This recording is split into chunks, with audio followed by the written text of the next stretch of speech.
Je suis pour que l'on ouvre un débat de manière officielle sur ce sujet, notamment la légalisation ou la dépénalisation du cannabis sativa dit PACA.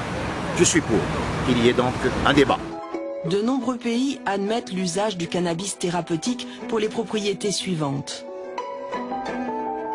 C'est un antidouleur, un antivomitif, un antispasmodique, un anti-inflammatoire et un vasodilatateur. Il peut être prescrit dans le cas de graves maladies comme le cancer, le sida, la sclérose en plaques, la maladie de Crohn, mais aussi pour traiter les glaucomes ou réduire les crises d'asthme. En France, c'est encore interdit, mais nos voisins européens sont plus tolérants. Nous voici en Suisse, à Crans-Montana, une station de ski de réputation internationale. Mais ce village de montagne doit aussi sa renommée à la qualité de ses cliniques, comme la clinique bernoise, un centre de référence européen pour la sclérose en plaques. Ici, le docteur Vanet soigne une partie de ses patients avec du cannabis. Il est prescrit sous forme de tisane, une petite infusion de cannabis avec un nuage de lait pour atténuer les douleurs. Historiquement, il y a une dizaine d'années, on sait que par exemple les sidéens qui ne mangent mal ou ont perdu l'appétit, ou bien les jeunes qui font une chimiothérapie, qui vomissent dans le cadre de la chimiothérapie, ça c'est des indications pour utiliser du cannabis qui sont connues depuis une dizaine, vingtaine d'années. Ce qui est nouveau, depuis peut-être 5-6 ans, on sait qu'on peut utiliser le cannabis pour alléger les spasmes, ça veut dire des contractions musculaires désagréables que surtout les patients qui ont une sclérose en plaques, mais aussi des gens qui sont paraplégiques, ressentent juste avant de s'endormir. On a déjà consommé sous forme de tisane et puis des biscuits. Ça m'a beaucoup aidé. Je prenais ça le soir et puis je dormais vraiment bien, quoi. J'ai beaucoup moins de spasticité. Et puis je suis convaincue qu'on pourra faire beaucoup de choses à l'avenir avec le cannabis pour les personnes atteintes de sclérose en plaques. Il y a un dosage vraiment spécial à faire et à trouver notre propre dosage. Faut pas qu'on voit les petits éléphants roses, quoi. Mais ça fait vraiment du bien, quoi. Michel a perdu l'usage de ses jambes à 20 ans à la suite d'un accident de la route. Depuis des années, il s'est converti au cannabis.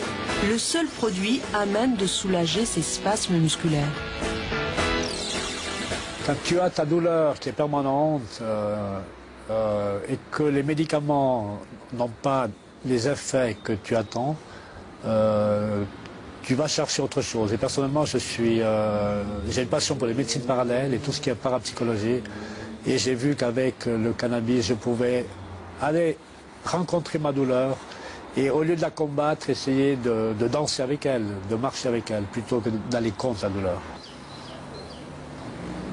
En ce moment, Michel teste à la clinique du THC de synthèse. La molécule active du cannabis présentée sous forme de gouttes. Une fois par jour. Combien de gouttes? 10 gouttes. Et voilà ma ration tous les soirs. Ça n'a pratiquement pas de goût. Et puis d'ici un instant, j'aurai les spasmes qui vont se calmer. Ça fait combien de temps jusqu'à ça agit environ? Sans ce que vous prenez peut-être demi-heure.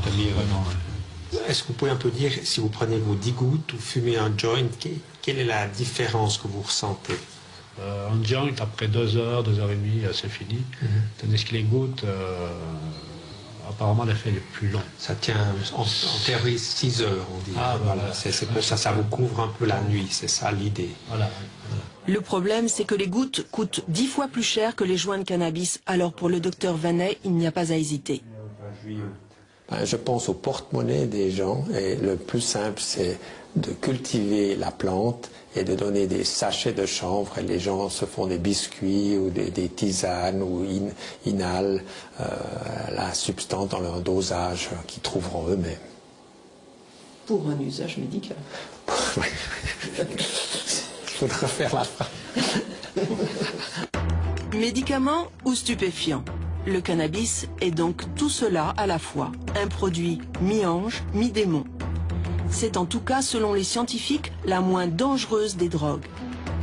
4 rapports ont classé les substances psychotropes selon leur dangerosité.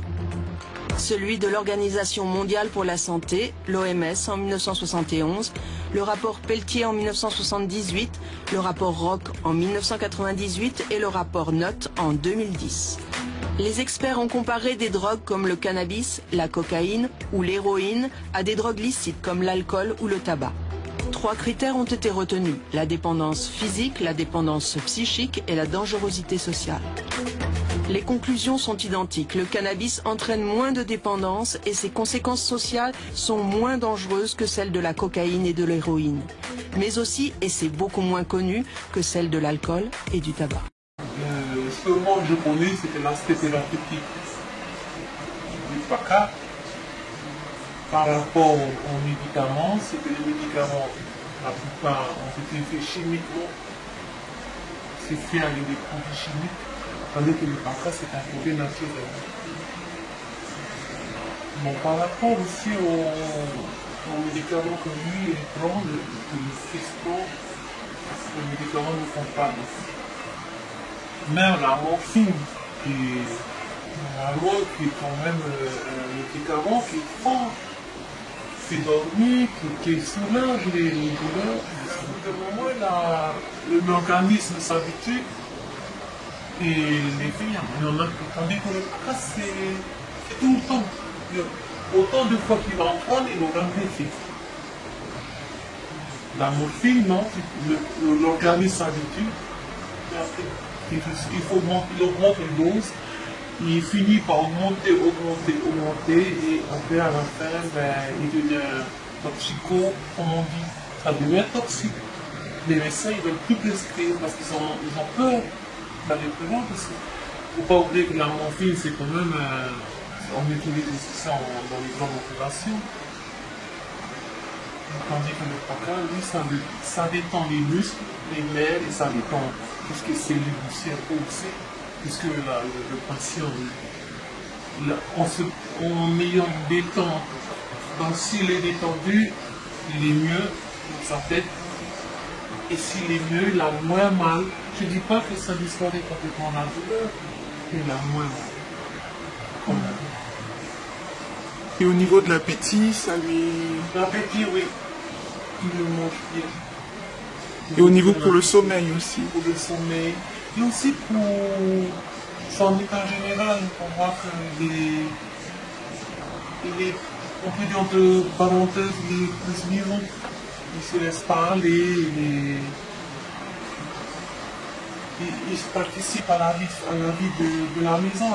Il participe, il va un peu dehors de sa chambre. C'est ce que nous on a remarqué. Avant, il restait dans sa chambre enfermée. Voilà.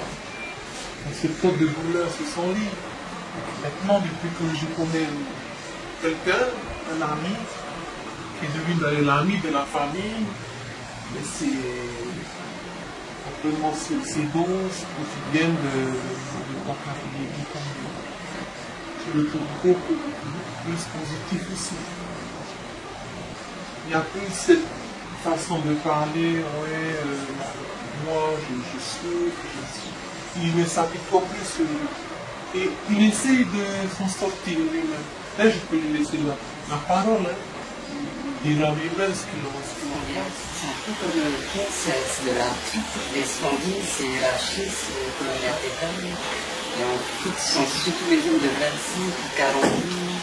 Donc ça se déclare après nous. Et puis il y a celui des jambes. Il y a l'inflammation quotidienne des émotions. Justement, c'est à cause de ces inflammations que ça s'autréfie en fait tous les jours. Moi, de mon côté, ça a touché le cheville gauche, les deux genoux, les sacroiliacs, les oiliacs, c'est quasiment des bulles. Au niveau des lombaires, c'est collé. J'ai une boule ici, ça peut contrôler les boules en haut là. Et du coup, comme c'est relié aux vertèbres costo-vertébrales, la ligament, sternum et tout, donc du coup, à chaque expiration, c'est toujours, vous avez tout le temps, je suis comme ça. Même le fait de tousser avec une coque normale, ça fait mal. C'est vrai que le plus souvent, j'essaie de ne pas crier, des fois ça vient tout seul. Et au niveau des doses de morphine que tu étais obligé de prendre? Ouais, ça c'était une autre histoire. En fait, pendant 2 ans et demi, on donnait de la morphine. Et c'était vraiment des doses toxiques.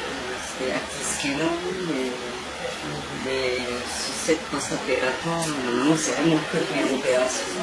J'avais des doses quasi toxiques. Ils m'ont dit, il faut arrêter, c'est complètement... Et du coup, ils m'ont envoyé en désintox. Et après, là-bas, ils m'ont dit que c'était compliqué. Ils m'ont donné tous les médicaments que j'ai pris. Je leur ai montré. Ils m'ont dit j'ai tout essayé, que c'est vraiment compliqué ma situation. Ils m'ont renvoyé vers les maladies. Et en plus, ça attend de trouver des manches et tout. Alors que t'as mal, t'as pas ça à faire. Et chez les rhumatologues, ils m'ont donné du Tranxène. Et rien d'autre. Du coup, c'est là la première fois où j'ai fumé pour pouvoir passer du stade de la morphine, parce qu'avec ça en 3 semaines, ouais, c'est normal d'arrêter à morphine en 3 semaines, mais oui, j'en ai chié en 3 semaines, et heureusement qu'il y avait le paquet pour tenir le coup, parce que sinon, je n'aurais jamais tenu le coup. T'as des transpirations, c'est vraiment de la drogue dure, je pense que c'est un peu comme la haine, c'est tout. C'est pour ça la morphine, il l'a interdit, mais de toute façon, j'ai pas envie de le prendre plus que ça m'a fait sur moi. Et là, actuellement, tu prends d'autres médicaments chimiques en plus du PACA? Maintenant, on me donne que des ans. Il y a 3 niveaux nostalgiques. Il y a 3, c'est les morphiniques, 2, c'est tout ce qui est tramadol. Panadol. Das Metamorphinale, transformer tout ça.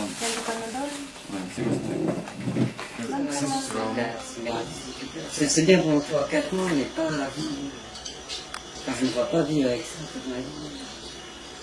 Et ça, c'est pareil, antalgique. Celui-là. C'est le l'antalgique, donc c'est, comme je disais, c'est un matin, un le soir. Et j'en reprends à 4h du matin, ça j'ai tellement mal. Et ça, c'est une fois tous les 4 heures, c'est pour ça que ça prend plus vite. Et ça, c'est pour, je rajoute par-dessus, c'est pour la tête, on va dire. Du Tranxène, on ne dit pas le nom, mais bon.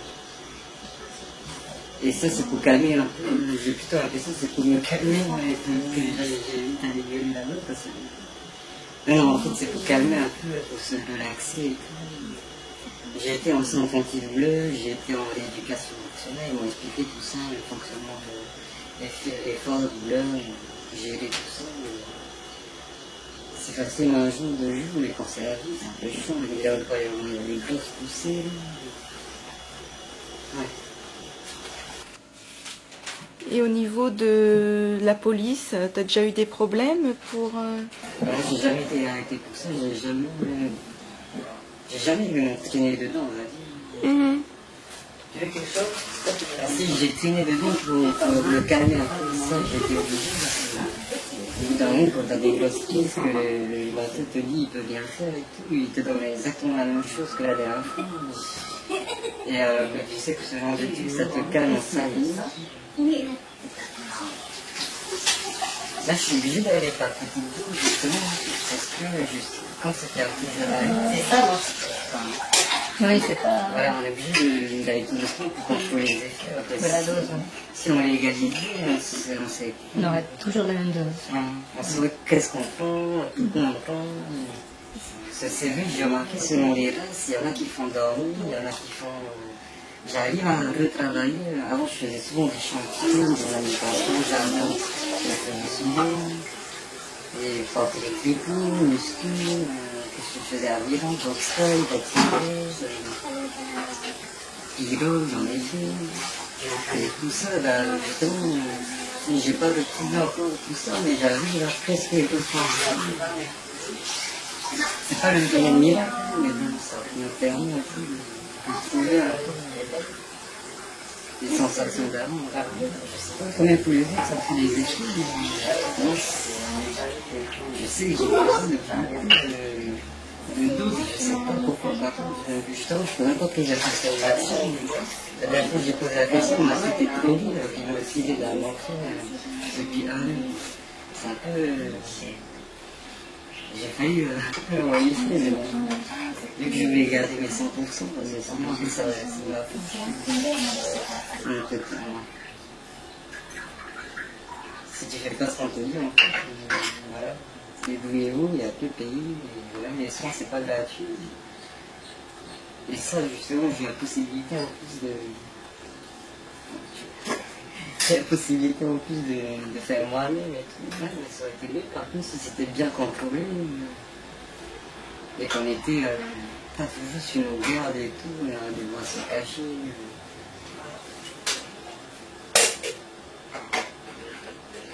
Ça, finalement, c'est presque un outil de survie, c'est tout. De toute façon, si on le cloche, c'est moi qui le mettrai en avant.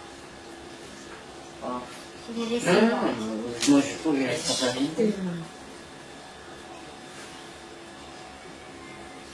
Non, je trouve une responsabilité. Si on le chope, on le chope. J'ai pas peur de dire qu'il vient régler mon problème, moi il n'y a pas de souci. Moi j'attends que ça quand même, mais vu qu'il n'y a personne. Demandez-vous aux personnes qui disent prendre du PACA pour se soulager des douleurs ou pour faciliter leur sommeil, qui défendent l'usage thérapeutique? Alors je pense que ça relève de la médecine.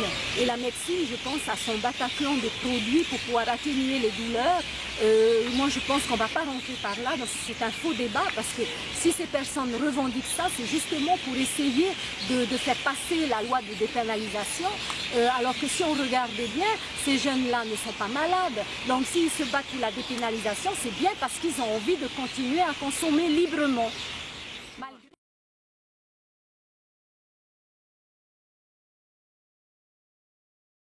Est-ce qu'il existe une dépendance au cannabis?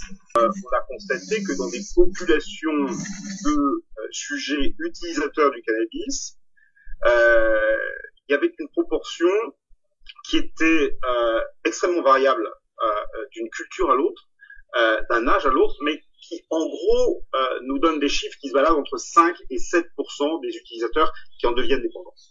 Quand on classe l'ensemble des produits psychoactifs sur leur capacité à rendre dépendant, c'est ce qu'on appelle l'indice addictogène, eh bien le cannabis est plutôt classé dans les produits peu addictogènes, hein, parce que 5% d'utilisateurs qui deviennent dépendants, on est presque en dessous de l'alcool, hein, donc on est vraiment dans une proportion très faible. D'accord. Et donc, est-ce que le cannabis provoque la schizophrénie? Ça, c'est la grande question.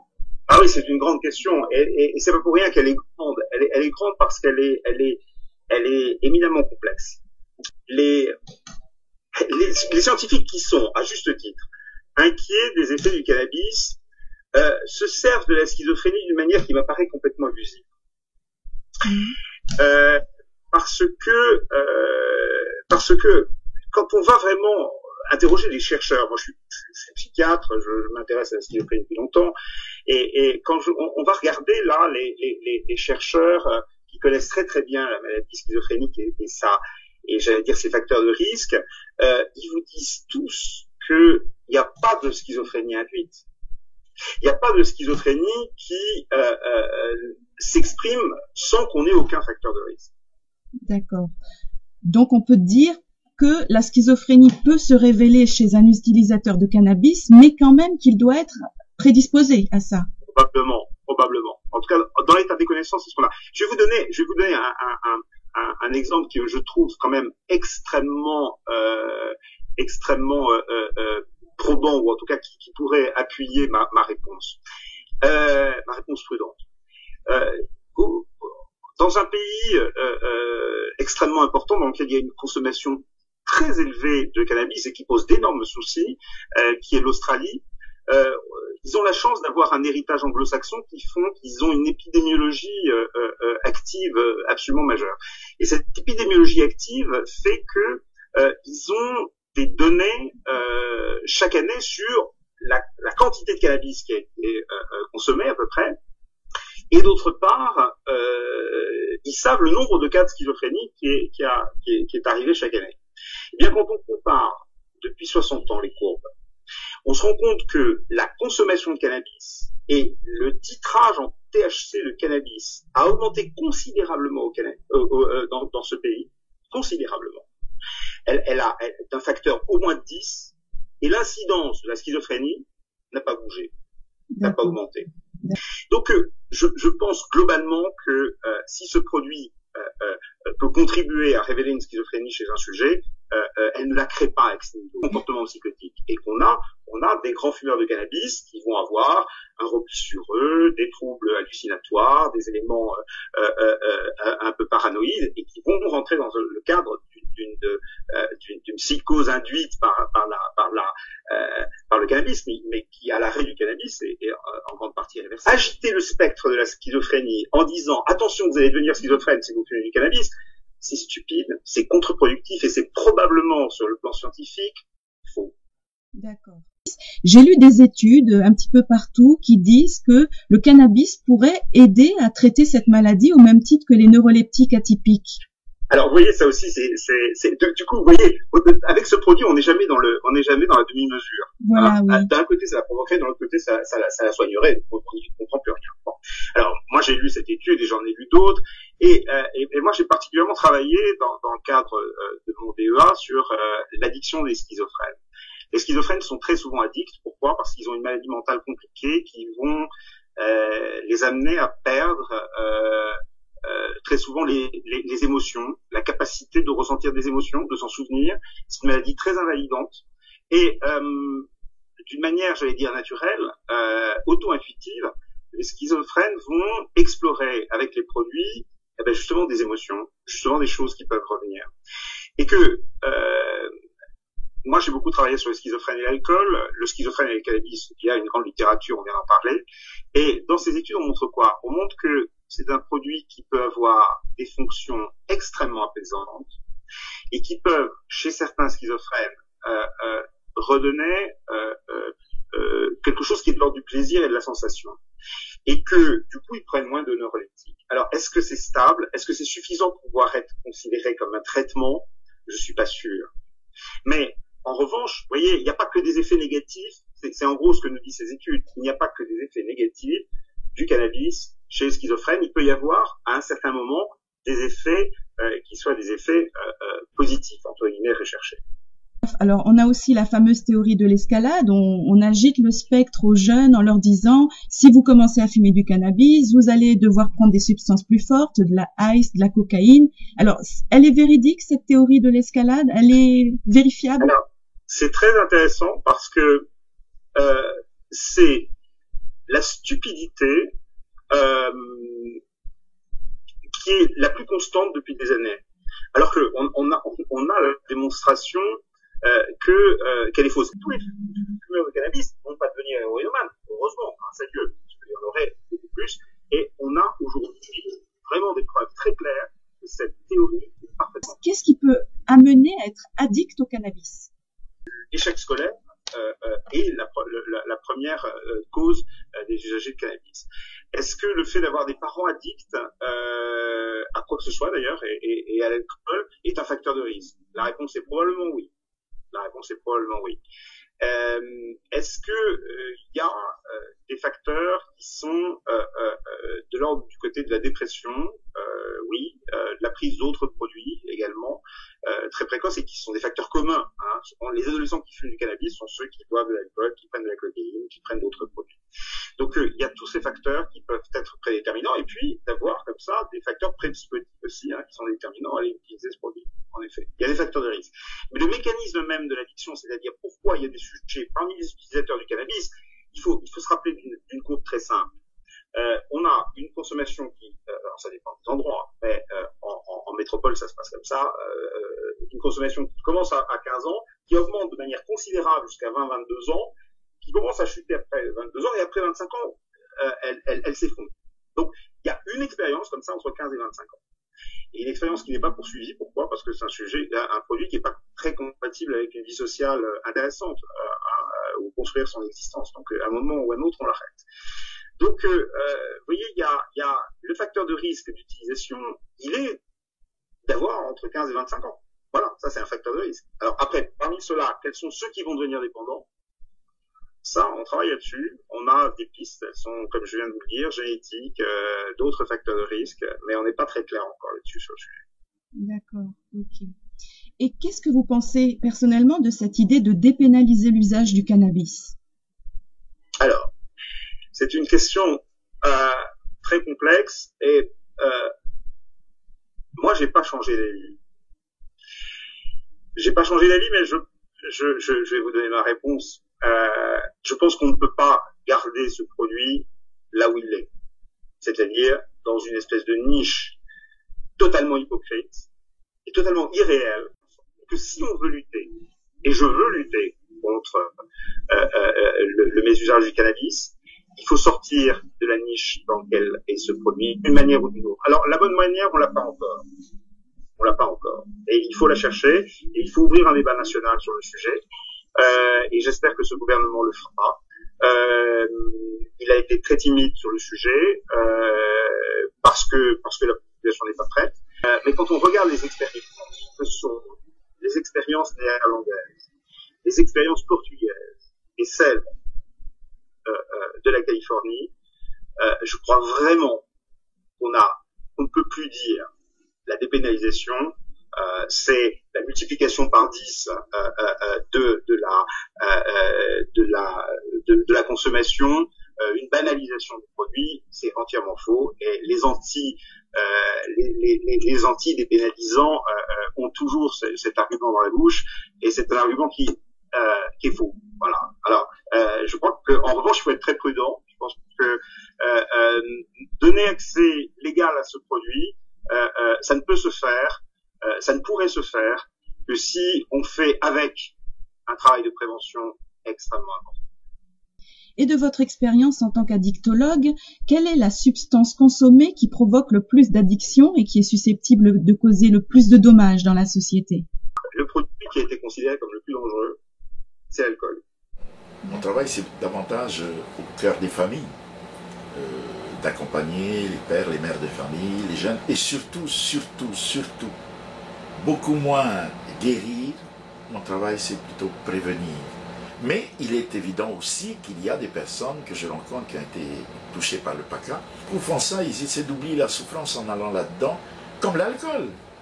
Oui. C'est des moyens échappatoires, c'est des moyens de compensation. Pour moi, la prison n'est pas une solution. Mais est-ce que nous pouvons mettre en place des cellules d'accompagnement, d'aide, qui seraient certainement beaucoup plus efficaces? Envoyer quelqu'un en prison pour du PACA, et quand on voit que des personnes détournent des millions et qui ne vont pas en prison, il y a de quoi de mesure. Je pense qu'il faut quand même être juste. Hein? Fumer un joint, c'est quand même pas un crime par rapport à un crime de sang ou un crime social. Moi, je pense que le meilleur moyen, c'est d'aider les personnes. Par exemple, il y a quelques années, moi j'avais demandé, parce que tous les lotissements sociaux est ce qu'on appelle un farida, un lieu de rencontre, où, par exemple, les médecins peuvent venir, les services sociaux peuvent venir, la CPS peuvent venir, avec des jours comme ça, les psychothérapeutes peuvent venir, les responsables de jeunes peuvent venir. On les trouvera là, chez eux, et on peut les aider là. Ça n'a jamais été fait. Oui, on rencontre toujours cette idée de ne pas penser en amont. Hein. C'est ce qu'on appelle les alcooliques anonymes. Hein. Ils se constituent en groupe. Pour s'entraider. Oui, ça marche très bien. Pourquoi est-ce qu'on ne veut pas le PA, le PACA anonyme? C'est bien comme idée. La prohibition n'est pas la réponse à la réduction de la production. Ce que nous, on veut simplement porter comme étant une opportunité tout à fait pertinente, c'est de rentrer dans un processus où on contrôle la production. Les licences sont délivrées, la vente est contrôlée, les espaces de vente sont contrôlés, on rentre dans un processus au même titre qu'on vend de l'alcool, on vend de la cigarette. C'est une législation qui doit être régulée. Et dès lors que quelqu'un est né en frein, à ce moment-là, tout comme conduire dans l'état d'ivresse à partir d'un certain taux d'alcoolémie, vous subissez les règles du droit, et notamment le droit pénal qui sanctionne d'une amende jusqu'à emprisonnement, voire une perte de droits, etc. Parce qu'on estime que la sortie de la clandestinité, du marché parallèle, voire du marché noir, et de tous les trafics qui sont derrière, le blanchiment d'argent, ne peut passer que par une définition, sans pour autant régler le problème de tous ceux qui aujourd'hui sont exclus du système, ceux qui sont en rupture de la société, qui se retrouvent parfois dans ce milieu, mais ils ne sont pas toujours là. Mais ce n'est pas au nom de la déchéance sociale que l'on doit faire porter sur le PACA la réponse, comme si c'était l'interdiction qui allait régler le problème, ce qui est complètement faux. C'est une analyse qui, avec une réponse, n'est absolument pas l'adéquation. C'est l'éducation, c'est la formation, c'est l'apprentissage, c'est le rôle du milieu familial, c'est la place des valeurs qui doit être la réponse la plus pertinente. Il n'y a que comme ça qu'on va réussir à tirer vers le haut la population. Ça, c'est une réponse pour laquelle, effectivement, ça vaut le coup de se pencher, mais pas de focaliser sur un élément qui n'a absolument rien à voir avec quelqu'un qui perd un boulot. Ça n'a rien à voir avec le PACA. Oui, absolument. Rien à voir, il perd un boulot, il perd un boulot. Il va se retrouver dans on n'espère pas, mais il peut se retrouver dans une espèce d'enchaînement de circonstances à effet domino qui vont peut-être l'amener à consommer pour se réfugier, etc. Donc ça n'a rien, absolument rien à voir avec le fait que... Par contre, il y a beaucoup de gens qui interviennent en disant qu'ils sont inquiets au sujet de leurs enfants et qu'ils craignent qu'une évolution de la loi permette aux plus jeunes finalement d'accéder aux produits plus facilement. Non, c'est faux. Comme la cigarette, comme l'alcool, les débits sont autorisés sous licence, sont contrôlés sous licence. C'est la même règle. J'ai eu l'occasion d'être au Danemark et de voir comment ça fonctionne dans les pays scandinaves, en Suède. Non, c'est pas vendu par un pecno au bord de la route parce qu'il a envie de vendre du PACA, ça ne se passe pas comme ça. Il y a des lieux qui sont contrôlés, licence pour ceux qui le souhaitent, avec une présence, en tout cas dans le village qui était à Copenhague, où j'ai pu visiter, la présence de responsables de policiers qui sont là, qui circulent, qui veillent à ce que la tranquillité des uns et des autres soit assurée. C'est pas la loi d'un jeune, c'est pas la loi du plus fort. Et donc le passage d'un jeune qui est là-dessus, on serait dans une situation où on se pose les questions de la responsabilité parentale. Je suis pour la légalisation, mais avec quelques réserves. Mais la légalisation, je dis pourquoi pas. Parce que des gens comme moi, qui se soulagent par rapport à, grâce à cette plante, moi je dis oui. Pourquoi? Parce que aujourd'hui on est tombé dans un engrenage pas possible, où on enrichit le pharmacien, le docteur et la CPS. Et en plus, aujourd'hui, on ne sait même pas où va cet argent. Donc pour moi, on peut régler beaucoup de problèmes de ce pays par le biais du cannabis. Et toi, tu te soulages par rapport à quelle maladie? Qu'est-ce que tu as? Parce qu'à 12 ans, j'ai contracté la leucémie. Après, si tu veux, suite aux essais nucléaires aériens. Oui. À 12 ans, si tu veux, je suis tombé souvent dans les pommes. Quand j'étais trop heureux, que je connaissais les réponses, je levais le doigt et plaf, je tombais dans les pommes. Puis un jour, je suis tombé dans les pommes, le plus longtemps possible, je me réveille à l'hôpital de Loyami, qui était l'hôpital, c'est le seul hôpital à l'époque. Et j'entendais ma mère pleurer, et la toubib lui dit à ma mère, oh mais mamie, on n'y peut rien, c'est la vie. Il a contracté la leucémie. Il y a beaucoup de gens qui disent, toi qui as l'expérience en tant que fumeur, il y a beaucoup de gens qui disent que si tu fumes le PACA, tu deviens fou. Moi je dis, je suis d'accord pour certains que dans, si tu veux, l'état psychologique. Moi des fois, c'est à des gens qui ont des problèmes, si tu veux, ultérieurs, et au moment où ils fument, ils sont complètement déphasés. Ils sont parano. Oui, ils deviennent parano dans ton acte. Si je dis ce sont des petits cas, mais il ne faut pas prendre le cas, ces petits cas pour une généralité. Okay. Parce que moi j'ai un père à situer maintenant qu'il a avalé son acte de naissance. Avant un jour, je débarque chez lui, il avait des gouttes. Et pendant 3 jours, il n'a pas pu marcher, il avait fait ses besoins dans son lit. Moi j'arrive avec mes feuilles séchées, disons pas, des feuilles toutes fraîches, et je lui fais une tisane, je dis, bois ça. C'est quoi? Et le mec contre. Je dis, bois ça. Je bois une première tisane, deuxième tisane, troisième tisane, je dis, ah, je me sens mieux. Je dis, c'est quoi ça? Tu vas dans l'évier, tu vas voir. Au moment où il se lève pour aller à l'évier, il voit les feuilles. Et 10 minutes après, il est revenu. Il a pu, si tu veux, marcher. Il a été chez le voisin, chercher un plat, il est venu, maintenant j'ai mon médicament. J'ai plus à aller acheter. Un homme a décidé d'ouvrir le débat.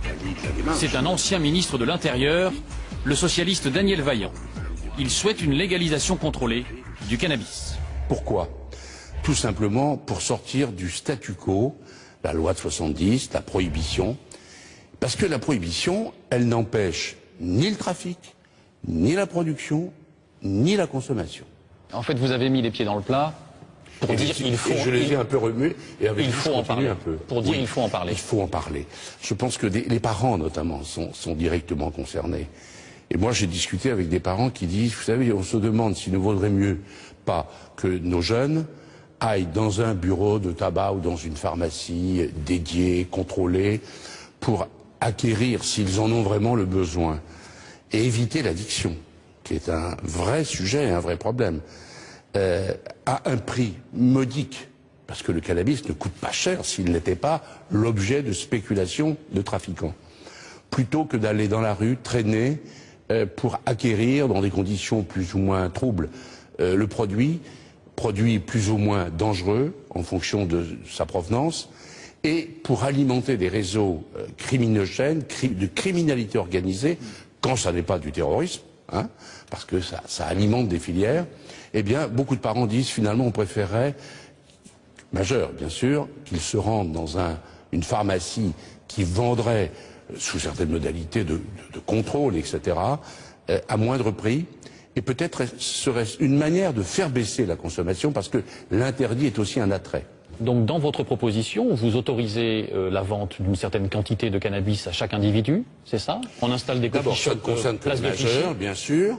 Je pense qu'il vaudrait mieux une production contrôlée, sous l'égide de l'État, peut-être je dirais un office d'État, à la fois pour... C'est-à-dire comme il y a des producteurs de céréales, qu'il y ait des producteurs de cannabis? Oui, des producteurs de tabac. Tabac, aujourd'hui, il est bien produit quelque part, quand même. Bon, eh bien, il est contrôlé. On voit peu de plantations de tabac frauduleuses. Je pense que ça concernerait aussi l'importation. Je veux dire, on ne peut pas avoir des relations avec le Maroc. Les autorités marocaines disent on est contre le cannabis, on essaie nous-mêmes de faire la guerre aux plantations clandestines, et en même temps de voir tout ce qui arrive du Maroc en matière de cannabis, du bon et du moins bon. Donc je pense qu'il faudrait que les douanes, notamment, pourraient être associées à la répression de tous ces trafics, de toutes ces importations frauduleuses. Après, s'il doit y avoir des importations pour fournir la filière régulière et licite d'un cannabis vendu dans des pharmacies ou dans des bureaux de tabac dédiés, sous contrôle, que pour les majeurs. Une certaine quantité, un certain prix, avec un taux de THC vérifié le moins nocif possible. Vous comprenez? C'est un problème d'équilibre. Mais voilà, il faudrait, je crois, sortir de la logique de l'anarchie dans laquelle on est, parce qu'aujourd'hui, on est laxiste. Voilà. Moi, en réalité, je trouve qu'aujourd'hui, la loi de 70, puisqu'elle est inappliquée, parce que sans doute est-elle inapplicable, parce qu'elle est prohibitionniste, elle conduit au laxisme, à la dérive. Eh bien, moi, vous savez, je suis un homme de droit, de devoir, et je pense que la République n'a pas le droit de fermer les yeux sur ce qui se passe aujourd'hui en matière de consommation cannabique. Vous savez très bien, Daniel Vaillant, que les gens vont dire, si on autorise la vente de cannabis, eh bien, ça va être la porte ouverte pour le passage à d'autres drogues plus dures. Je pense que cette crainte, si elle est agitée, c'est surtout pour faire peur par rapport à l'évolution sur le cannabis. Quand on n'a pas beaucoup d'arguments, on a tendance à faire l'épouvantail. Moi, je ne crois pas aujourd'hui qu'on passe automatiquement du cannabis, surtout s'il était consommé de manière plus, je dirais, réglementée et moins dangereuse, qu'on passerait immédiatement à la cocaïne. Hélas, il y a des gens qui consomment de tout. Alors ça, c'est le cas aujourd'hui avec la loi de 70. Comprenez, Monsieur Liénard, qu'on est sur une loi qui date maintenant de plus de 40 ans, qui est prohibitionniste. L'alcool est une drogue licite, et les autres, le tabac, considérons que c'est une drogue, mais quand même particulière, parce qu'elle ne modifie pas le comportement, et les autres sont des drogues illicites. Or, nous constatons que les drogues illicites qui sont interdites, qui sont réprimées, qui sont censées l'être, progressent plus que l'alcool qui régresse. Donc, j'estime que quand on est père de famille, qu'on est élu, on doit au moins se poser la question. Ouvrons le débat, ayons ce courage et essayons de faire en sorte que la politique, je dirais, n'aille pas se nourrir de ce débat qui mérite mieux que des joutes électorales ou politiciennes. Et Carly, tu fumes, bah fais tourner toi. Et Miss Pascal, non, non, c'est qui? Parce que ma femme, ça. Ne fit, c'est quoi? C'est ma marque de vêtements, gars. Fais-moi ça, neuf, fais ton maigre tour, gars. Tito, tito, taipou. Bacalolo. Fama, fama. Bacalolo. Bamou, bamou. Bacalolo. Ne fit, c'est fais-nous à taille. Bacalolo. Tito, tito, taipou. Bacalolo. Fama, fama. Bacalolo. Bamou, bamou. Bacalolo. Ne fit, c'est fais-nous à taille. Bacalolo. Je me présente, je suis Bacalolo, élu à Otumao. Je représente les îles sous le vent. Tu sais mon papou, que je lève. Maintenant j'ai grandi, je suis plus belle et je vais sur Tahiti faire de l'oseille. Transporté dans une classeur avec des fruits et du poisson. Je sonne le ton, il est péchant. Voulez une tête mais sans argent. À l'arrivée, dans une odeur, c'est mis bonbon, mais tu viens d'où? Ayatea, j'ai voyagé dans un caleçon. J'en compte madame Pipette, que des gouttes, qui me dit que c'est pénurie, personne à fumer. Et Miss Bonbon, son marché, y'a pas de weed, bon pour la dalle, c'est la pénurie locale, on s'en vend, moi je fais 10 balles. Ok, Tahiti la belle et ce quartier où tous ces vents se faire draguer par les clients, on va s'offrir au plus d'offrandes. Je vais être fumé sur le dernier son, fais-moi style, du rap, t'es Tahiti, moi je suis une niche quand ça me local. Tito, tito, taipou, Bacalolo. Fama, fama, Bacalolo. Bamou, bamou, Bacalolo. Le fils est fait nous à taille. Bacalolo. Tito, tito, taipou. Bacalolo. Fama, fama, Bacalolo. Bamou, bamou, Bacalolo. Le fils est fait nous à taille. Bacalolo. Et dans la rue, pas notre odeur dans les shampoings. De pas habillé à Pouéou, l'été haché fait des jaloux. C'est fou, c'est mal magnifique. Je suis de la week, je peux plus qu'une femme. Je suis pas fidèle, qu'à Tahiti, bah je suis smoké par tous les malades. La Miss Bonbon a été vendue cette nuit. Elle a été filmée sans price, mais avec des OCP. Moi je représente Tahiti, mon île. Tous les quartiers, d'hier et les clients, toi-même tu sais.